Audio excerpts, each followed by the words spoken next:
اسی سامان کو ہم تم سے مانگ رہے ہیں اور بدلے میں فضل دے رہے ہیں، فضل کی شکل میں کیا دے رہے ہیں؟ جنت دے رہے ہیں، تو اس سے بڑا سودا کیا ہو سکتا ہے؟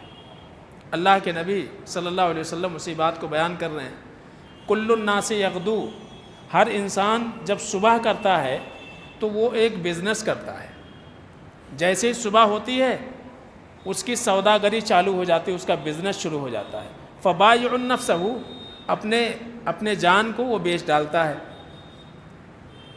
کیوں؟ اللہ سے تو بیچا ہوا ہے، تو بس اللہ یہ چاہتا ہے کہ جو تمہارا دن گزرے وہ رب مرضی زندگی گزرے، فبائع نفسہ فمعتقها او موبقها، اللہ فرماتے ہیں جب اپنا وہ دن پورا اللہ کے مرضی کے مطابق گزارتا ہے تو پھر کیا کرتا ہے؟ جو عہد اور پیمان اللہ سے کر کے آیا ہے اس کے حوالے سے انسان اپنے آپ کو آزاد کر لیتا ہے، یعنی جب آپ نے کوئی وعدہ کیا، وعدے کی پاسداری کی، وعدے کو نبھا دیا، تو اب آپ کیا ہو گئے؟ آزاد ہو گئے۔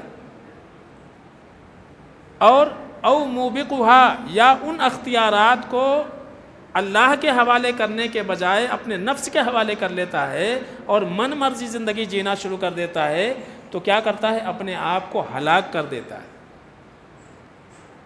تو پتہ یہ چلا کہ ہماری جو زندگی اگر واقعی ہم ایمان والے ہیں تو اللہ ہم سے صرف اتنا چاہتا ہے کہ اپنے آپ کو ہمارے حوالے کر دو، ہم جیسا کہیں، جو کہیں ویسا تم نے کرنا ہے،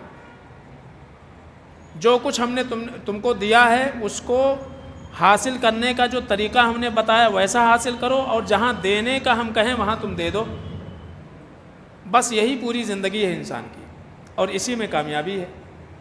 یہی چیز جب ہم صحابہ کی زندگی میں دیکھتے ہیں تو یہ چیزیں نظر آتی ہیں، وہ کبھی پیچھے نہیں ہٹے کسی چیز میں، جان دینے کی باری آئی دے دیا، مال دینے کی باری آئی تو اس بات کی فکر نہیں کی کہ گھر میں کچھ بچے گا کہ نہیں بچے گا، کیوں؟ یعنی اللہ رب العالمین نے کہا کہ ہم نے تمہارے وجود کو پورے اور تمہارے جائیداد کو جنت کے بدلے لے لیا ہوا ہے ہم نے، تو یہ اختیارات جب ہم تم کو کہتے ہیں یہاں دو تو تم نے دینا ہے، وہاں تم روکیں گے تو پھر کیا ہوگا؟ ہم سے تمہارا جو کانٹریکٹ ہے وہ ختم ہو جائے گا، اس پر تم پورا نہیں اترو گے اور اسی کی ہم تمہیں سزا دیں گے۔ یہی ہے سچ چیز۔ تو صحابہ کی زندگی میں یہ چیز آپ دیکھیں گے ہر لمحے ہر وقت جو ہے ان کی زندگی میں پائی جاتی ہے، کبھی کوئی موقع اللہ کیا فرماتی ہے؟ یقاتلون فی سبیل اللہ، جب اللہ ان سے جان مانگتا ہے تو اللہ کے راستے میں چلے جاتے ہیں، یا تو مار دیتے ہیں سامنے والے کو یا خود مر جاتے، تو جان کی پرواہ نہیں کرتے۔ تو یہی ہے کہ انسان اس چیز کو اگر سمجھ لے کہ جو کچھ ہمارے پاس ہے وہ سب کیا ہے؟ اللہ کی ہے، اور اللہ رب العالمین جیسا کہیں ویسا ہم کو کرنا چاہیے۔ انسان بھٹکتا کب ہے؟ جب سوچتا ہے کہ یہ میرا ہے، جان میری، زندگی میری، پیسہ میرا، دولت میرا، جو کچھ میرے پاس علم و ہنر ہے وہ میرا، اور پھر اپنے اعتبار سے اس کو یوز کرتا ہے، استعمال کرتا ہے، اسی میں غلطیاں کرتا ہے۔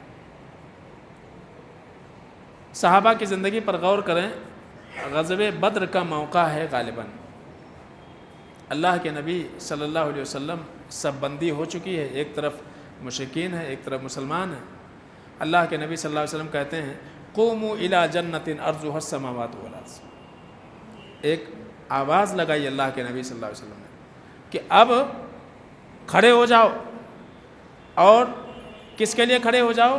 جنت کو پانے کے لیے کھڑے ہو جاؤ۔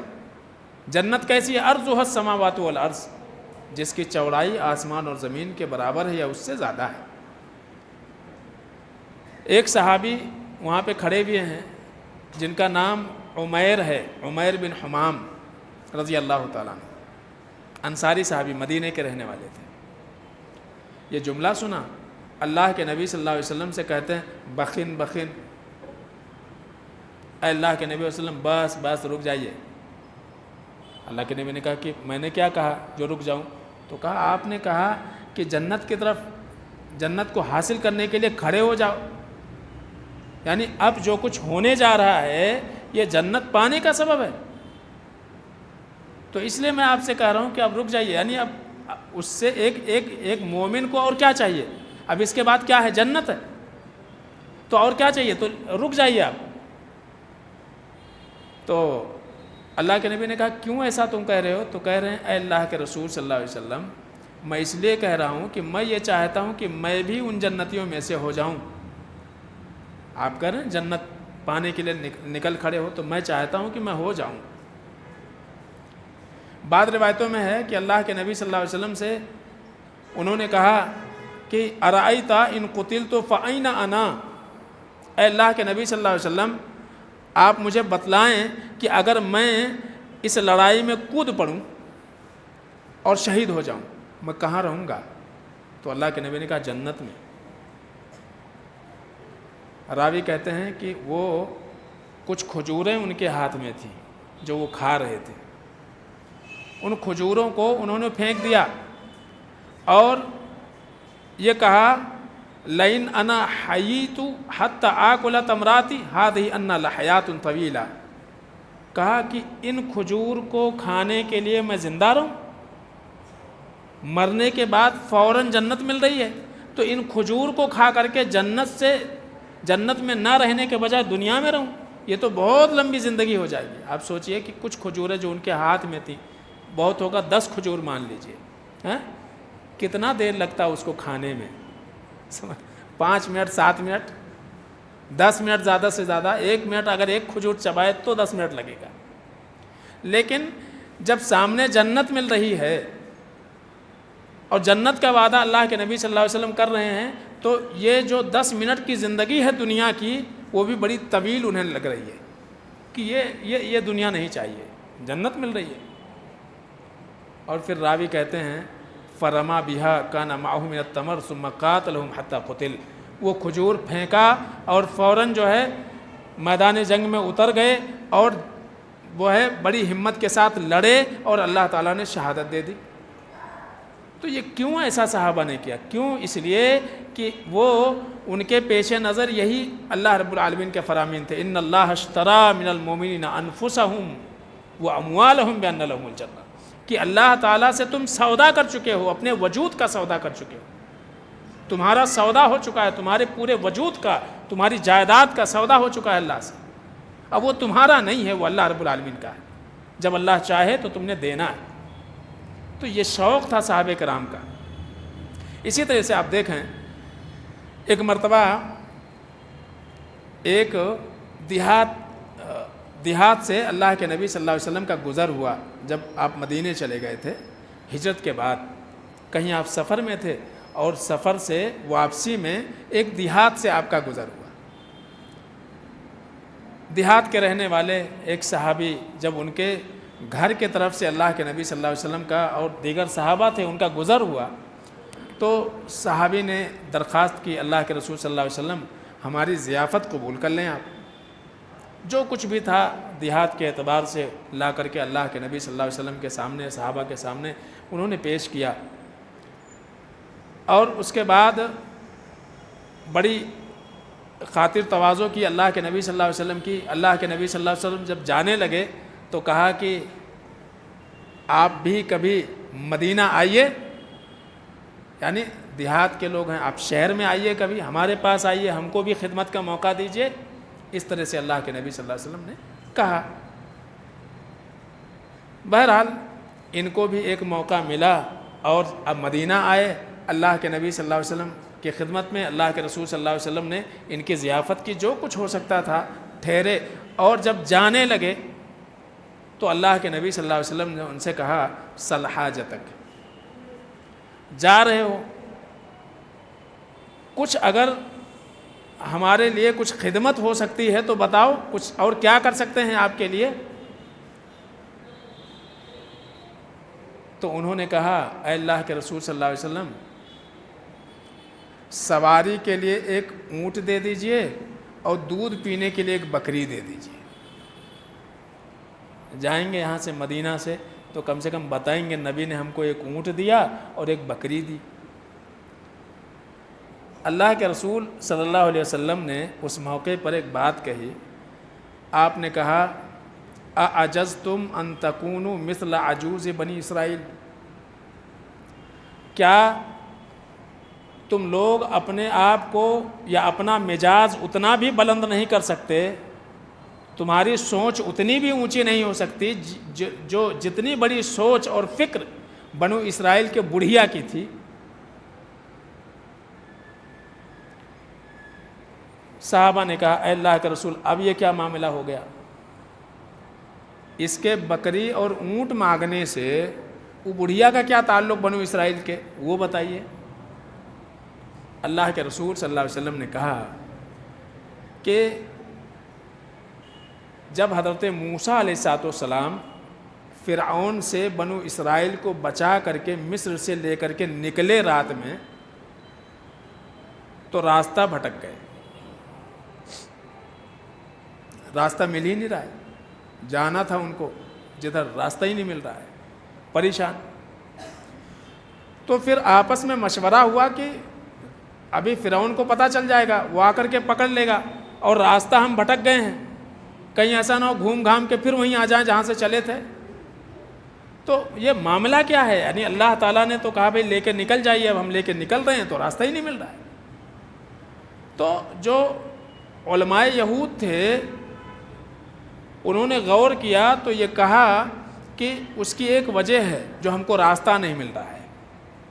وجہ یہ ہے کہ ہمارے آبا و اجداد سے ایک بات نقل ہوتے آ رہی ہے کہ حضرت یوسف علیہ السلام کی جب وفات ہو رہی تھی تو حضرت یوسف علیہ السلام نے ہمارے آبا و اجداد سے یہ وعدہ لیا تھا کہ جب بھی تم مصر سے نکلنا تو میری لاش یہاں سے لے کے جانا، لے کے جانا۔ تو مجھے ایسا لگ رہا ہے کہ شاید جب تک ہم ان کی لاش نکالیں گے نہیں، لے کے جائیں گے نہیں، تب تک ہم مصر سے نکل نہیں سکتے۔ تو اب سوال یہ پیدا ہوا کہ حضرت یوسف علیہ السلام کی قبر کہاں ہے، وہ کیسے پتہ چلے گا؟ تو پتہ یہ چلا کہ سب سے زیادہ عمر والی ایک بوڑھی عورت ہے، اس سے جا کر کے پوچھیں گے، ممکن ہے کہ اس کو مقام پتہ ہو کہ حضرت یوسف علیہ السلام کی تدفین کہاں ہوئی ہے۔ گئے اس بڑھیا کے پاس حضرت موسیٰ علیہ السلام، کہا کہ اماں جانا ہے اپنے کو یہاں چھوڑ کر کے، مصر چھوڑ کر کے نکلنا ہے، اور ہمارے سامنے پریشانی یہ ہے کہ اللہ کے نبی حضرت یوسف علیہ السلام کی قبر کہاں ہے، مل ہی نہیں رہا ہے، اور ہمیں یہ پتہ چلا کہ آپ کی عمر سب سے زیادہ ہے، تو ذرا سوچ کے بتاؤ کہاں ہے وہ۔ بڑھیا نے کہا میں نہیں بتاتی، میں بتاؤں گی تو میری ایک شرط ہے۔ کہا کیا شرط ہے؟ کہا شرط یہ ہے کہ آپ مجھ سے وعدہ کرو، آپ مجھ سے وعدہ کرو کہ قیامت کے دن میں تمہارے ساتھ میں رہوں گا، اکون معک فی الجنت۔ آپ یہ وعدہ کیجئے مجھ سے کہ میں، آپ اللہ کے نبی ہیں، آپ کے ساتھ میں جنت میں رہنا چاہتی ہوں، یہ وعدہ کرو۔ حضرت موسیٰ علیہ السلام کو یہ چیز ناپسند لگی کہ بھائی میں کیسے اس بات کا وعدہ کر سکتا کہ میرے ساتھ یہ جنت میں رہیں۔ اللہ تعالیٰ نے وحی کی ان کی طرف، ان اعطیہا حکمہا، جو مانگ رہی ہیں وعدہ کر لو، وعدہ کر لو۔ تو بہرحال پھر جب انہوں نے وعدہ کیا تو حضرت وہ بڑھیا نے وہ جگہ بتائی، گئے اور وہ ہڈیاں جو بچی تھیں وہ لے کر کے پھر وہاں سے نکلے۔ تو اللہ کے رسول صلی اللہ علیہ وسلم کا اشارہ اس جانب تھا کہ وہ میرے دیہاتی صحابی، میں نے ان سے کہا کہ کچھ مانگ لو، تو ان کو کیا نظر آیا؟ دنیا۔ ان کو اس وقت بھی نبی کہہ رہے ہیں کچھ مانگ لو، سل حاجتک، کچھ ضرورت ہو تو مانگ لو۔ تو سوچ ایک مومن کی بڑی اونچی ہونی چاہیے۔ یہ کیا ہے بکری اور اونٹ، یہ تو کہیں بھی مل سکتا ہے، تو کچھ ذرا اونچی سوچ رکھو۔ نبی کہہ رہے ہیں، تم سے وعدہ کر رہے ہیں کچھ مانگنا ہے تو مانگ لو، اور تم مانگ رہے ہو نبی سے اونٹ اور بکری۔ تو اس لیے میں بول رہا ہوں کہ وہ بڑھیا کی سوچ سے تمہاری سوچ بڑی ادنا ہو گئی ہے۔ وہ بڑھیا نے خالی ایک جگہ بتانے کے لیے حضرت موسیٰ علیہ السلام سے وعدہ لیا کہ مجھ سے وعدہ کرو کہ جنت میں تمہارے ساتھ میں رہوں گی۔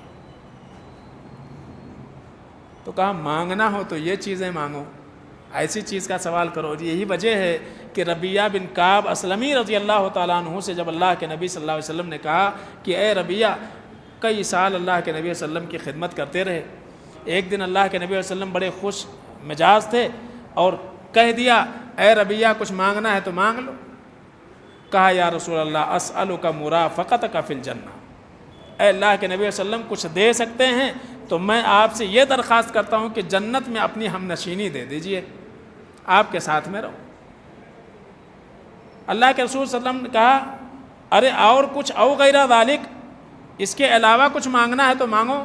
کہا نہیں، بس ہوا ذاک، یہی چاہیے اور کچھ نہیں چاہیے، بس یہی چاہیے مجھے، کچھ نہیں چاہیے۔ نبی سے مانگتے تو کچھ جائیداد بھی دے سکتے تھے، کہیں کی زمین بھی دے سکتے تھے، یعنی اس وقت فتح ہو چکا تھا، بہت سارے فتوحات کا سلسلہ جاری تھا، لیکن کہا کہ نہیں، ہوا ذاک، بس ہمارا پہلا اور آخری چاہت یہی ہے، اسألک مرافقتک فی الجنہ۔ تو اللہ کے رسول صلی اللہ علیہ وسلم کے تربیت کا انداز صحابہ کا کیسا تھا، ابتدا میں کیا حال ہے، اور پھر جب اللہ کے نبی صلی اللہ علیہ وسلم نے صحابہ کی تربیت کی تو ان کی نگاہ میں ایک ہی چیز رہی، کیا؟ ہمارا منزل اور ہماری چاہت کیا ہے؟ اللہ کی جنت۔ تو یہی ایک مومن کا جو ہے مقصد زندگی ہونا چاہیے کہ اللہ کی جنت کو ہم کیسے پائیں اور کیسے حاصل کریں۔ تو یہی اس جو ہے آیت کا پیغام ہے ہمارے لیے کہ ان اللہ اشترى من المؤمنین انفسهم واموالهم بان لهم الجنہ۔ اگر ہم اپنے وجود کو اور اپنے جائیداد کو اور اپنی ساری ملکیت پر اللہ کو اختیار دے دیتے ہیں تو سمجھ لیجئے کہ اس کے بدلے اللہ رب العالمین ہمیں جنت دے گا۔ ان اختیارات میں جہاں جہاں ہم رکاوٹ پیدا کریں گے وہیں جنت کے راستے میں ہمارے لیے رکاوٹیں پیدا ہوتی جائیں گی۔ یہ اب ہمارے اختیار میں ہے، ہم کیا چاہتے ہیں، جنت میں ہم جائیں یا جنت کے راستے میں رکاوٹ بن کر کے ہم خود کھڑے ہو جائیں۔ اللہ سے دعا ہے کہ العالمین ہم سب کو سمجھنے عمل کرنے کی توفیق عطا فرمائے، آمین یا رب العالمین۔